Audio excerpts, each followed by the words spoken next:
What is going on, everybody? Welcome to another live episode of the Pride Podcast, our pregame show. On today's episode, we're going to talk about the keys to victory. We have our bold predictions and scoring predictions all on our live show of the Pride Podcast. Yerp. I think everything that happens during a season makes you or breaks you. Hey, listen, man, that's the way to get back to the win column. All right, which doesn't surprise me one bit. You guys came to work. We don't lose confidence. We don't get flustered. We just go back to work. Your Detroit Lions are Detroit Lions. How good is this team? And they've done everything that Dan Campbell said that he would do. Lions, I think, are the real deal. This was one of those gritty, like unglorious type of games you were going to need to play. That's our baseline, man. That's our baseline. They've really done that. They have built it. Feels good to win, doesn't it? You guys earned it. And you don't worry about what anybody else is doing. You don't look across there who won, how much, who are they playing next week. They know exactly who's coming. 100% Dan Campbell football. David Montgomery, are you kidding me? What a catch and run. Still going.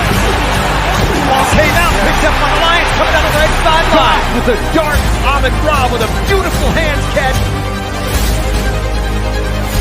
He'll throw, intercepted. Brian Branch going to the top floor. Go, baby, go. Yard line. Nobody's going to catch him.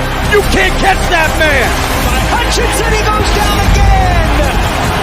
That's 4 sacks today. Gives it to Ahmed Rob. He's going to throw it to Jared. It's out to the end zone. Jared Goff. Ben Johnson, I see you too.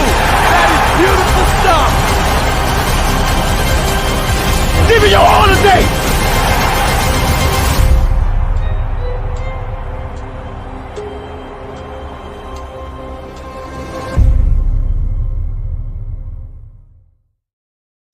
God damn, my whole laptop's on fire. God damn, my whole laptop just caught on fire from that video. God damn. Carl Collins, you're a bad man. You're a bad man. My whole laptop caught on fire. That's a bad man right there, man. Man, if you just need a little.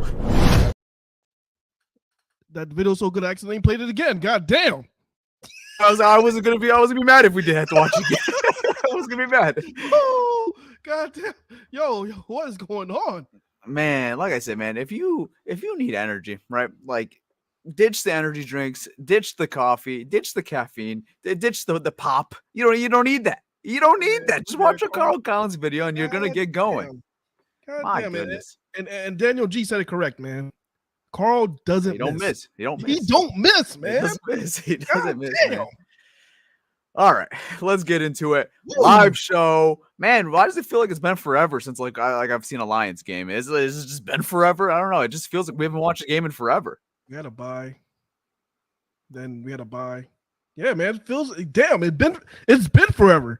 It's been a whole week. It's been a whole week, and then I don't know. I got distracted. Obviously, with the Tigers. I mean, it didn't go the way we wanted to go, but we got distracted with other sports, right? Yeah. And now it's like football's back into the loop. This is our full attention again now. We're here. And this is as big as a game as it gets, man. When you looked into the season, you saw you're playing the Dallas Cowboys. This is one of those games you circle the media and say, I want to beat these fuckers. I want to get revenge on these fuckers. Oh, yes. That is the Dallas Cowboys. The Dallas Cowboys have been a arch for the Detroit Lions. And I could argue probably the biggest rival outside of any division opponent. I think the Lions and Cowboys, I think that's a team that they look at and they despise, and they should, and their fan base should despise the Dallas Cowboys. That's how I look at it personally. Maybe I'm speaking for everyone, and I'm speaking at 1,000,000 miles per hour right now, but I hate the fucking Dallas Cowboys. You're right, man, but I'm thinking about it. Seattle's kind of up there. Seattle's up there, too. Seattle's up there. Yeah. As far as the rivals, but this is a team we have to beat because this is something that we haven't done since, like you said, 2013, man. 2013, and the last time the Lions beat the Cowboys in Dallas, it was you probably remember this game. Remember that legendary comeback in the second half where Calvin Johnson was just absolutely cooking. I don't remember what year was this. It might have been 2011 or 2010. We were down 27-3 at halftime, and we came back and won that game. It's the same game. You're talking about the Stafford clock. No, I'm talking about 2013 at Ford Field when Stafford did the fake spike. Oh, that was in Ford Field. Okay, so you're talking Yes. about. Okay, I know you're talking about. That's the I'm game talking about that the one in Dallas. that's the one that Chris Houston had a pick six. I remember that game. Yes. Yeah, I remember that That's game. the last time the Lions have won in Dallas. So, Yeah. Woo. man, it's been a minute, man. And now they have an opportunity here to win a game versus the Dallas Cowboys, man. So let's just get right into it. Let's get into these inactives. Malcolm, let's see what the Lions injury report's looking like going into this game. Yerp. So yeah, for the Detroit Lions injury report, man, we're starting off with linebacker James Houston. He's inactive today. Wide receiver Isaiah Williams is also inactive. Offensive lineman Giovanni Manu, he's inactive. Offensive lineman Corby Shoresdale is inactive. And safety Lauren Strickland is inactive. Pretty healthy right there. And the Lions elevated Isaac Uku from the practice squad. Obviously, he was one of those guys that kind of had a pretty good preseason. There was some argument if he's going to make the team or not. So he's going to be making his NFL debut today. So looking forward to that, seeing what role he's in. And like we said, injury report's pretty healthy. And we got to talk about something before we get to the Cowboys inactive report. David Montgomery, paid man. He's extended. He's going to be a Detroit Lions until 2027 now, man. Money. So that's awesome, man. We'll get a little more into that. Let's read off the Cowboys one, and we'll talk a little bit more about Demo getting his extension here in Detroit. So for the Cowboys, they are not in the same boat as the Detroit Lions. They are looking for that bye week, which is next week for them. We're starting off with linebacker Micah Parsons. He's inactive. We got quarterback Trey Lance, and man, what a swing and miss by me on that guy. We got running back Deuce Vaughn inactive. We got linebacker Eric Kendricks. We got tight end John Stevens. And we got offensive tackle Matt Zico, and we got cornerback Kayleen Carson. So those are your inactives for your Dallas Cowboys, man. And there's some big losses here, man. Micah Parsons, obviously the one that sticks out like a sore thumb. And they did not activate Deron Bland, who was the interception leader from last year. So he's not going to be in this game. And then they also recently put DeMarcus Lawrence on IR. So, I mean, you are missing a lot right here if you're the Dallas Cowboys, especially on the defense side of the ball. So are you saying that we're going to be seeing Amani Oruwariye today? Yes, and he's going to be starting today. He got elevated. Let's go. He will Amani. be starting. Is this going to be a revenge game for him or? Oof. God damn. I'll leave it. I'll leave it at that. All right. Yo, he had a pick. I think he had a pick a couple weeks ago. If Amani Oruwariye gets an interception today, yeah, that won't be a good look. I don't know what my reaction. I don't know what my reaction would be. Shit on myself. God damn. All right. Let's talk about this offense now that is going against this Amani Oruwariye led Cowboys defense. Said no one ever. Yeah. So all right. You're looking at this Dallas defense. You're looking at this Lions offense. Lions offense healthy. Dallas defense banged up. What's the keys here? What are we doing here?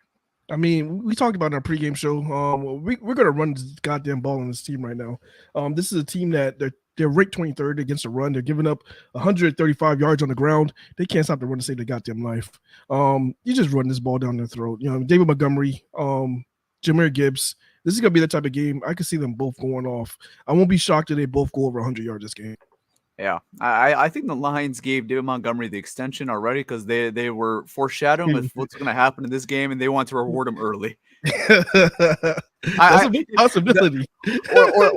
Or one other thing, they think he's going to go so crazy today that his value is going to go even higher if they waited another week. So I think they want to say, they're like, let's just get this over with now before his value gets crazy high. And I said it last week. It was after the Seattle Seahawks game.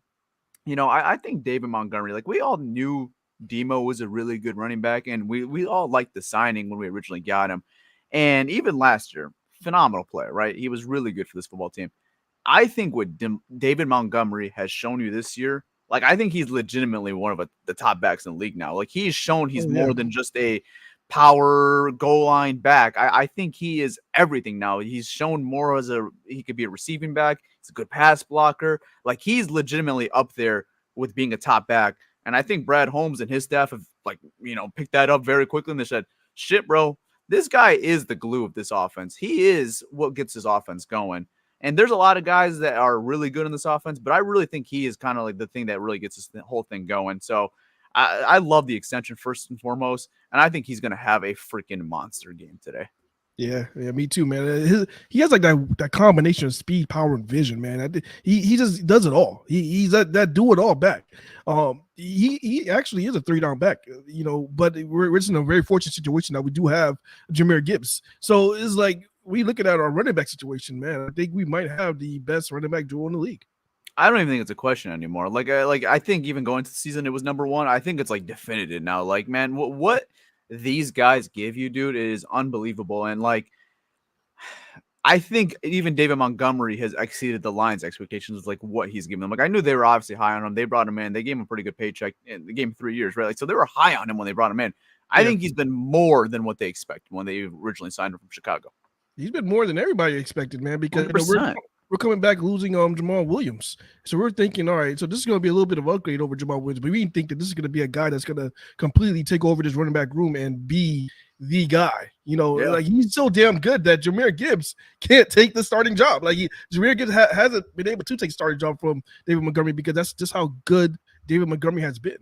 Yeah, and like any other situation, Jahmyr Gibbs is a guy that gets majority of the carries. He's 100%. The majority of the lead back. Like he's proved that he could be that guy. It's just that, like you said, David Montgomery is here, and they just work together so well together. And like I always made the comparison of New Orleans Saints from 5 years ago, right, with Alvin Kamara and Mark Ingram.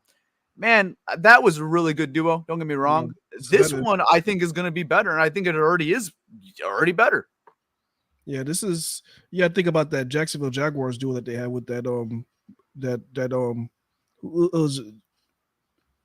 damn, I forgot the name, but I know they had the two running back duos. Jones, Drew, and I can't think of the other one. I can't think of the other. I can't. My mind went blank. That shit happens. But yeah, those two backs that was in Jacksonville, they were killing it, and I think this duo is just as good as those guys. Yeah, it's up there, and so yeah, going into this game, yeah, I mean we harped on it. I think this all starts from the running game. I think you want to establish that early on, and I think they should be able to establish that pretty early on, and then I think it all starts to flow easily offensively. Like once you get that going offensively, that running game, then the passing game opens up, and you get those favorable matchups. I mean, like we're talking about potentially Jameson Williams alongside Amani Oruwariye today. That's just a complete mismatch, right? Wait a minute. J-Bo gets Amani? That's what it's looking like right now. I mean, throw it up. I mean, like it just opens up the whole offense. Once you get that running game going, there's just a lot of favorable matchups. And just like this Dallas Cowboys team, they are just depleted right now. I mean, the Lions are fresh off a bye week right now. The Cowboys are begging for a bye week right now. Like they just have so many key injuries right now. Lions are healthy. They already are a top talented team going to this. Like it's just not a favorable matchup for the Cowboys, in my opinion. And I think the Lions have a lot of favorable matchups offensively, and I think they're going to exploit them in this game. And I think they're going to kind of bounce back of what they just did of Seattle, right? Like just kind of repeat what you just did for Seattle. You had a great offense performance. I'm expecting another one this Sunday versus the Cowboys. Man, that's really hard to do, man, because they damn near played perfect last time you were on the field. Yeah. Jared Goff actually was perfect. So it's kind of hard to do. I'm not going to look at this team that easy. I'm not going to look past this. Even though they're banged up, still Mike Zimmer. Mike Zimmer is still a great defensive coach. I think he's going to be able to try to get guys in the right position to try to make things difficult for Detroit. I think he's going to try to. I just want to see how he's going to be able to do that. I know he's going to try to generate pressure. Without Micah Parsons, it's going to be hard. He's going to have to throw out blitzes, and he might have to sell out and may have to go cover zero a few times. And like we talked about earlier, we talked about when the Seahawks went cover zero and how that happened. They got burnt with Jameson Williams. So I want to see what he's going to do. I know he's not going to just lay down and give up. Mike Zimmer he's a great coach, great defensive coach, and we just got to see what he's going to try to do, man. It's tough. He has a tough play today. Yeah, it's a super tough assignment for Zimmer and just this Cowboys defense in general. I mean, we'll see what happens. It's going to be a tough matchup though, either way. So, yeah. All right, let's talk about I think a matchup that is, when you look at Lions Cowboys, I think this is more of a feasible matchup to see it. So you look at this defense, you got this Dallas Cowboys offense. We talked about in our pregame show a couple of days ago how they don't really have much of a running game, and the Lions run defense, obviously, outside of last game versus Seattle, has been very, very dominant for the past year and a half, right? So you look at this Dallas Cowboys offense, you got some big playmakers. You got CeeDee Lamb, one of the best receivers in the league. Got Jake Ferguson, who's a pretty damn good tight end. And Dak, pretty solid quarterback, right? You look at this Cowboys offense, you look at this Lions defense. What do you expect the Lions defense to do this Sunday versus the Cowboys? I'm hoping that we do not do what we did last time we played against Dallas. Last time we played against Dallas last year, CeeDee Lamb could not be stopped. That brother he got over 200 yards. It was exactly 227 receiving yards on us last year. 13 receptions. That cannot happen. The Lions have been a better, their secondary definitely has been improved. I am expecting them to not give up those yards. I mean, if you let CeeDee Lamb go off, man, it's going to be bad. But as far as that, I think this is a very one-dimensional team. They don't have much of a running game. So I'm not expecting them to do anything on the ground. And if they try to do, I think we're just going to eliminate that and just make it one-dimensional. Now, we just got, like I said, we can't let CeeDee Lamb go off. You let CeeDee Lamb beat you, it's not a good look, and they have a chance. They'll have a chance in the game. Yeah. I mean, the biggest kryptonite for the Lions defensively has been penalties so far in the cornerback room. And I'm hoping that it got cleaned up a little bit after this bye week, because those first 4 games, I mean, there was just so many penalties on Terron Arnold, even Carlton Davis last game versus Seattle. So that has to be cleaned up. And, that's not an easy assignment, right? Obviously, you got to go against CeeDee Lamb. But, I look at this Dallas Cowboys offense, like outside of CeeDee Lamb, and I think Jake Ferguson's a respectful target. Yeah. There's not really much here. Like Jalen Tolbert is Brandon Cooks is on IR. Like there's just not really much that scares you. And like you mentioned, the running game is just a complete non-threat. And I think that's where Dallas went wrong this offseason, because at least when you had Tony Pollard, there was a threat of him because he has the ability to have, pop games. He could be a 3-down back. Like he's shown that he could do that, even if it wasn't his greatest year last year, right? With this running back tandem you got going right now, I mean, there's just not a respect until they really show it, and they haven't shown it in the first 5 games. Rico Dowell is not a scary threat to me as far as the running game. Ezekiel Elliott at 50 years old is not a threat to me anymore. How old is Ezekiel Elliott right now? How old is he right now? Whatever he is, right? They're just not a threat to me anymore. He plays like he's 50 years old now. 50.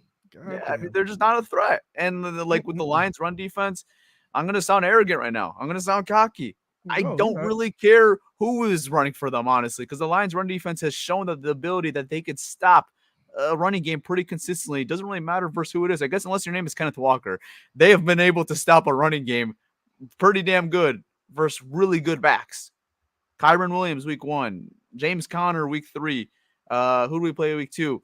I mean, they're bums. Rashad White and Bucky Irvin are much of a tandem, but like whatever, right? They shut them out too.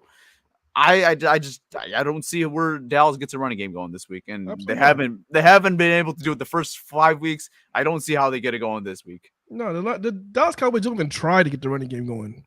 I mean, their whole identity is not even to run the ball. Maybe they might run the ball, maybe at most 10 times. 10, 15 times they'll try to get the running backs going, but they don't even try to get the running game going. But in this game, if they're not getting anywhere, they're just gonna exit out the playbook and just Dak, you're gonna throw the ball 50, 60 times this game, and let's try to beat this Lions team. That's what I can see them doing. They're not gonna. The running game is not non-existent. Yeah, exactly. All right. Well, I guess with that being said, we can get into our predictions now. We have locks, right? I know obviously the games are going on right now, but we tweeted out our locks before the game. How are those looking so far? I haven't kept up yet. I think last time I checked, I think my lock was down, but So here I got it right here. So you had Washington plus 6.5 versus Baltimore. I last checked, they were down 7, I believe. Yeah, they're down 7. Is it still 27-20? Okay. And then I think it's 23-30 right now. Okay. And then me and Peter's games haven't even happened yet. So I have Bengals minus 3.5 over the Giants tonight on Sunday Night Football. And then Peter's got Atlanta minus 6 over the Panthers, which they'll be playing at the same time as the Lions. So me and Peter's are still waiting to see. Yours is kind of on watch right now. On watch. Yeah, mine's kind of on watch. So we'll see. We'll see, man. They're down by 7. So yeah. Okay. So those are the locks of the week. All right, let's get into some Lions predictions now. What do you got this Sunday? Oh, I got the Lions covering. This is only a 3-point spread. Yeah, Lions covering this one. Yeah, Lions covering this one. Let's go 28. Let's go to 28-14 Lions. 28-14. Okay. And then what's your bold prediction? My bold prediction, shoot, I would say I'm going to say both running backs get combined 250 yards combined. Okay, well, so Pierre's going to one-up you. So he has 28-17 Lions, okay? So he has them covering. His bold prediction, the Lions are 300 rushing yards as a team.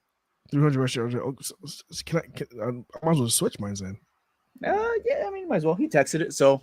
Shit, I didn't even see it. All right, yeah. So let's go. Jameson Williams have a day. Jameson Williams has two touchdowns over 100 yards. There we go. Okay, I like that. All right. I'm gonna be straight up. I think we're gonna kick the Cowboys' ass today. I'm gonna go 42. 42. 42. 42-17. Detroit. 42-17. Blowout fashion. Blowout. We are gonna kick these mofos' asses today. In Jerry's world. Let's go. Bold prediction. Newly contract guy. David Montgomery. How many touchdowns? Not one. Not two. Not two. Wait, how many? 3. 3 touchdowns. 3 touchdowns. He is going to have a day today. Demo, and one of them's going to be for 70 yards. 70 yards what? One of those touchdowns is going to be for 70 yards. One touchdowns, he's going to get a 70 yards. He's going to get one, and it's just going to break out for a big one. We're going to kick these guys' asses today. You could record this whatever you want. This could bite me in the ass. It could. This -3 spread by Vegas, I think, is disrespectful to the Detroit Lions. Oh, it is. I think it's disrespectful to the Detroit Lions. I don't care if we're on the road, we're playing in that Jerry's world. That 3 points with they are trotting out there this Sunday is disrespectful. The Detroit Lions are going to kick their ass today, and I'm confident in it. I'm confident in it. Let's go. I'm down. 42-17 Lions. I'm down. All right, let's go. I might make a side bet. Put a 21-point spread. Oh, I'm talking too much right now. I'm talking too much right now. Shit, that's a lot. It is a lot. I'm like treating this like a college football game right now. Yeah. I'm being disrespectful right now. But I do think the Lions are gonna blow them out today. I really do. I think this is gonna. I don't think this is gonna be a game like last year. I just think this is. I think they're gonna dominate today. I really do. Yeah, everything's in their favor, man. We got to get this monkey off our back. We got to beat this team. We haven't beat this team in a very long time, and we beat Seattle. Seattle had our numbers for a while. We cooked them. So let's do another one, man. Let's cook the Dallas Cowboys. Yeah, I think the big thing is that I could see my prediction maybe lopsided is the defense, right? Like if the defense is not on their A game, I just think they're going to bounce back a little bit, honestly. So we'll see. Oh, Sensei's going Taylor Decker screen pass touch. That'd be crazy if they actually pull off that touchdown today. Did they do it? It didn't work. There's no way. There's no way. The Cowboys are prepared for this shit now. Yeah, shit. I'll be crazy. That would be crazy, bro. They are gonna go crazy when they make Dan Skipper eligible today. It's already been crazy at Ford Field every time they make him eligible. It's gonna be crazy today in Dallas when they hear number 70 is eligible.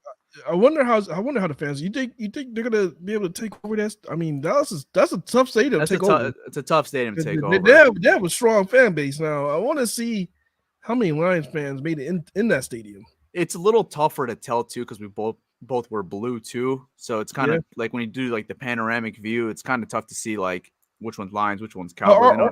Our blue's a little bit different. It is a little different shade of blue, but I don't know. I don't think we completely take over, but man, if we do really win in that blowout fashion, I hear "Let's Go Lions" chants and on America's Game of the Week. Or Jared Goff. Or I hear Jared Goff chants on America's Game of the Week with Tom Brady on the mic and Jerry's World. Oh my, that's gonna be a feeling, man. That's gonna be a great feeling. My dog Sensei was telling me that when we was in Arizona, he was able to hear it on TV.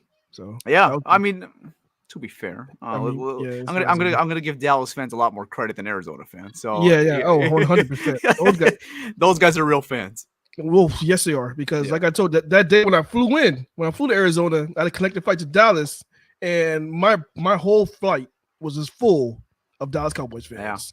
There was so much Dallas Cowboys fans that they looked at me and were like, "Oh, let's go Dallas." I was like, "No, wrong blue, buddy. I'm a Lions fan.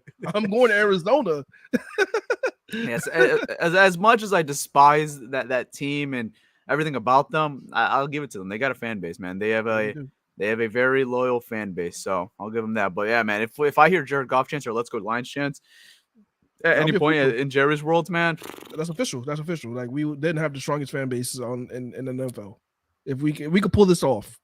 Yeah, you're up there, man. I mean, they're already up there, but yeah, you might be number 1 at that point or number 2, something like that. You're up there. So let's go. Come on, fans. Let's do it. Let's see it, man. Let's see it. All right. I think that's going to be a wrap. You know what? My energy's a little low right now. Energy's low. I think we should just watch the video one more time. If anyone else's energy a little bit low, and we'll be ready for game time in 25 minutes. All right, let's go. I mean, I'm done with the video. I mean, it played by accident already. I mean, why not? So it was a sign. So let's watch it again. It was meant to be. I mean, it's meant to be. I mean, let's go. I mean, Lions video on 3. 1, 2. I think everything that happens during a season makes you or breaks you. Hey, listen, man, that's the way to get back to the win column. All right, which doesn't surprise me one bit. You guys came to work. We don't lose confidence. We don't get flustered. We just go back to work. Your Detroit Lions are Detroit Lions. How good is this team? And they've done everything that Dan Campbell said that he would do. Lions, I think, are the real deal. This was one of those gritty, like unglorious type of games you were going to need to play. That's our baseline, man. That's our baseline. They've really done that. They have built it. Feels good to win, doesn't it? You guys earned it. And you don't worry about what anybody else is doing. You don't look across there, who won, how much, who are they playing next week. They know exactly who's coming. 100% Dan Campbell football. David Montgomery, are you kidding me? What a catch and run. Still going. Ball came out, picked up by the Lions, coming down the right sideline. With a dart, Ahmed Ra with a beautiful hands catch. Field throws, intercepted.